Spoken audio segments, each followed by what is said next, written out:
सा एक स्ट्रक्चर है जिसके बारे में हम ये कह सकते हैं कि ऑर्डर सेंटेंस के तौर पर हम इसको प्रयोग करते हैं जब हमें किसी को आदेश देना होता है। जैसे मैं बोलता हूँ कि जाओ, अपना काम करो, बैठ जाओ, खड़े हो जाओ। अब ये हिंदी में तो आप समझ गए होंगे कि ओ का स्वर दे रहा है हमें, ये इस तरह से ओ है ना, अंत में बैठ जाओ, खड़े हो जाओ, है ना, फाइल यहाँ भेज दो, do your work, complete your work. इस तरह के जो जितने भी ओ के साथ अंत आते हैं, हम किसी को आदेश देते हैं, वहाँ सब्जेक्ट नहीं रहता है उस वाक्य में। यू कम हेयर, अगर हम बोलेंगे तो भी उसमें एक गैप देना होता है, बड़ा गैप, काफ़ी बड़ा। यू कम हेयर, है ना, you sit down, you stand up. ये एक तरह का आदेशात्मक वाक्य होता है। या आप किसी को पोलाइट रिक्वेस्ट करते समय भी इस तरह से प्रयोग कर सकते हैं, पर हम जब पोलाइट रिक्वेस्ट करते हैं वहाँ हम वुड यू लाइक टू का प्रयोग करेंगे। वहाँ हमारा प्रयोग थोड़ा चेंज हो जाएगा, वो ऑर्डर नहीं होगा, वो अलग हो जाएगा, विनम्र निवेदन हो जाएगा। Would you like to, would you like to help me in this matter? Would you like to give me some money? Would you like to wait for me? Would you like to give your copies and notes? Yes, इस तरह के जो sentences जो होते हैं, would you like to take a cup of tea, क्या आप एक कप चाय लेंगे? जब हम किसी से विनम्र निवेदन करते हैं तब इस तरह के वाक्यों का हम प्रयोग करते हैं, तो वहाँ हम प्रयोग करते हैं would you like to का। पर जब हम किसी से बोलते हैं बैठ जाओ, खड़े हो जाओ, है ना, मेरा ये काम कर दो, वहाँ चले जाओ, इसे साफ कर दो, तो ये जो होता है ऑर्डर सेंटेंसेस के पैटर्न पे काम करता है। पर ऑर्डर सेंटेंसेस को हम और भी बड़ा कर सकते हैं। उसको हम बड़ा कैसे करेंगे? देखिए, ऑर्डर सेंटेंसेस ये हुआ,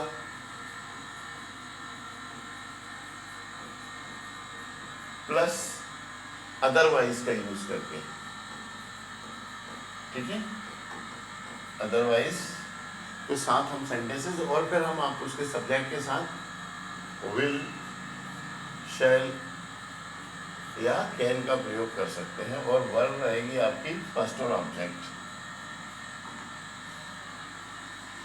work hard otherwise you will fail in the examination, कड़ी मेहनत करो नहीं तो तुम परीक्षा में फेल हो जाओगे, ठीक है ना।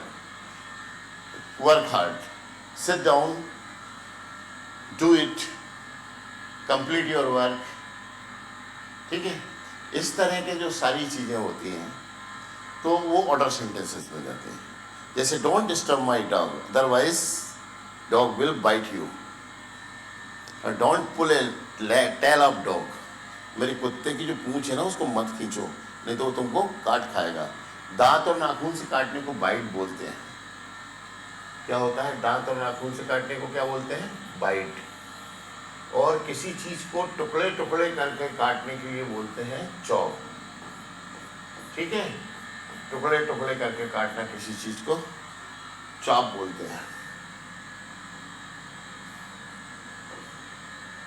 वो क्या कहलाता है? चाप।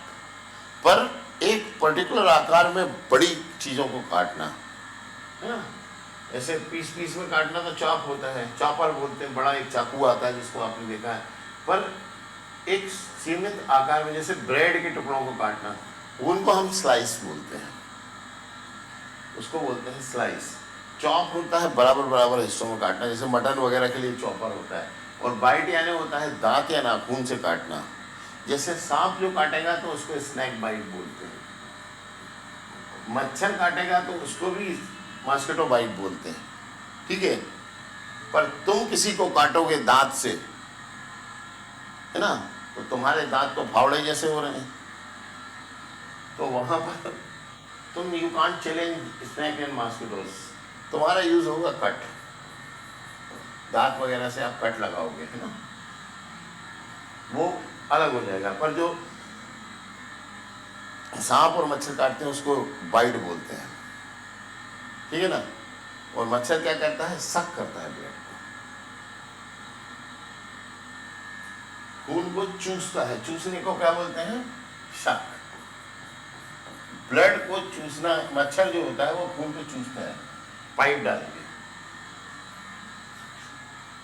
ठीक है, तो शक यानी चूसना होता है, और चुस्की मार के पीने के लिए बोलते हैं ship.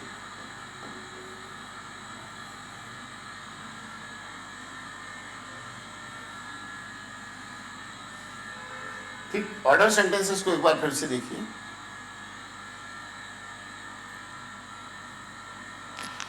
Do your work complete as soon as possible, otherwise your project will be delayed, बाहर हो जाएगा, या project will be out of रेश।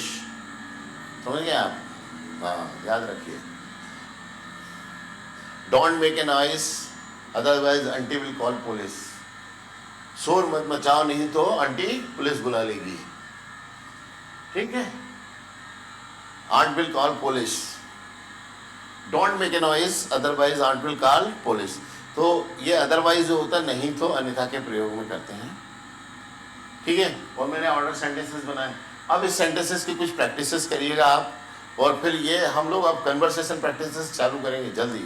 एज सून एज प्रैक्टिसेस के लिए कुछ नए लोग आएंगे, और पॉडकास्ट जैसी सीरीज हम लॉन्च करेंगे। कम्युनिकेशंस के लिए 2 लोग बैठ करके, 3 लोग बैठ करके पॉडकास्ट सीरीज के लिए भी हम तैयारी चल रही है। तो उस सब के लिए आप प्रैक्टिसेस कन्वर्सेशन, जिसमें इंग्लिश की आपकी प्रैक्टिसेस अच्छी हों। तो जो लोग इंग्लिश के भी प्रैक्टिसेस चालू कर चुके हैं वो मुझे कमेंट्स लिख करके दें कि वो लोग क्या कर रहे हैं। तो मैं कुछ शॉर्ट्स रील वगैरह भी जो है, ये शॉर्ट्स वगैरह मैं डालना शुरू करता हूँ। धन्यवाद, नमस्कार। हाँ, जाते जाते एक खास चीज़ है कि आप लोगों से मेरा एक निवेदन है कि प्लीज़ ये जो मैंने चैनल बनाया है वो हिंदी मीडियम स्टूडेंट्स के लिए बनाया है। खास तौर से जो नीट वगैरह की तैयारी कर रहे हैं, इंग्लिश में उनको काफ़ी परेशानी होती है, दूसरे कॉम्पिटिटिव एग्जाम्स की तैयारी कर रहे हैं, एनडीए सीडीएस वगैरह उसकी तैयारी कर रहे हैं, उनको काफ़ी प्रॉब्लम होती है। तो उनके लिए मैंने बनाया। अगर उनको किसी पर्टिकुलर चैप्टर के ऊपर कोई चीज़ जानना हो तो वो मुझे कमेंट्स बॉक्स में आके मैसेज कर दें।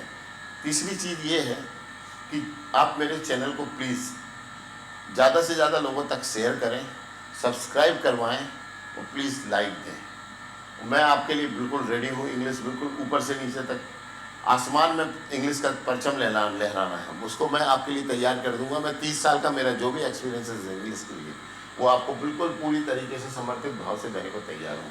आप मेरे को ऑनलाइन एजुकेशन में सपोर्ट करिए।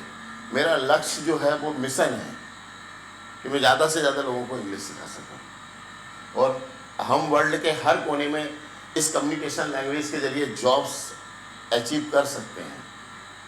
तो प्लीज़ सपोर्ट मी। नमस्कार, धन्यवाद।